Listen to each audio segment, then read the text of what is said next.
গভীর সমুদ্রে ডুবে যাওয়া ট্রলারের ১১ জন মৎস্যজীবী বাড়ি ফিরলেও প্রায় ৩ দিন শেষে এখনও ২ জন মৎস্যজীবীর মৃতদেহ ফিরল নামখানায়। এখনও নিখোঁজ ৩ জন মৎস্যজীবী।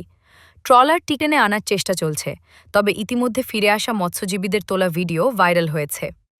ভিডিওতে পরিষ্কারভাবে দেখানো হয়েছে বাংলাদেশ নেভির উন্নত ট্রলার পারমিতা ১১কে ডুবিয়ে দেবার পর কিভাবে পালিয়ে যাচ্ছেন মৎস্যজীবীদের না বাঁচিয়ে। ভারতীয় ট্রলারের তুলনায় উন্নত বাংলাদেশি নেভি ট্রলার, যার রং কালো, প্রচণ্ড গতিতে উত্তাল ঢেউ কাটিয়ে চলতে পারে। ভারতীয় জলসীমা থেকে বাড়ি যাওয়ার দৃশ্য মোবাইল বন্দি করেছে মৎস্যজীবীরা। তবে নিখোঁজ ৫ মৎস্যজীবীর মধ্যে গতরাতে ২ জন মৎস্যজীবীদের দেহ উদ্ধার করেছে কোস্টগার্ড। রাতেই আনা হয়েছে নামখানায়। নিখোঁজ রয়েছে ৩ জন। এখন কী অবস্থায় রয়েছে তার কোনো সদর উত্তর পাওয়া যায়নি। এলাকায় রয়েছে শোকের ছায়া। উল্লেখ্য, ১৩ ডিসেম্বর রাতে এফবি পারমিতা নামক একটি ট্রলার গভীর সমুদ্রে ডুবে যায়। ওই ট্রলারে ১৬ জন মৎস্যজীবী ছিলেন। অভিযোগ, সোমবার ভারতীয় জলসীমায় মধ্যে ঢুকে বাংলাদেশি উপকূলরক্ষী বাহিনীর জাহাজ ওই ট্রলারটি ধাক্কা মারে।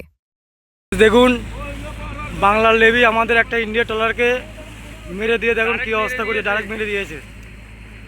ডাইরেক্ট চালিয়ে এসে ডাইরেক্ট মানে আমাদের সীমানায় এসে মেরে দিয়েছে। আমাদের সীমানায় এসে ডাইরেক্ট মেরে দিয়েছে। দেখুন ওই দেখুন ট্রলার একটা দেখুন উত্তরণ না, দেখুন ডাইরেক্ট মেরে দিয়েছে। ডাইরেক্ট মেরে দিয়েছে। দেখুন আমাদের সীমানায় এসে ওদের কি রাগ, আমরা ওদের সীমানায় ঢুকিনি, আমাদের সীমানার ভিতরে মেরে দিয়েছে।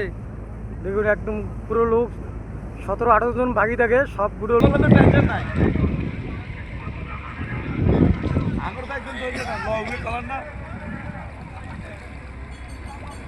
দক্ষিণ ২৪ পরগনা থেকে রেবতী মালির রিপোর্ট, ITC নিউজ।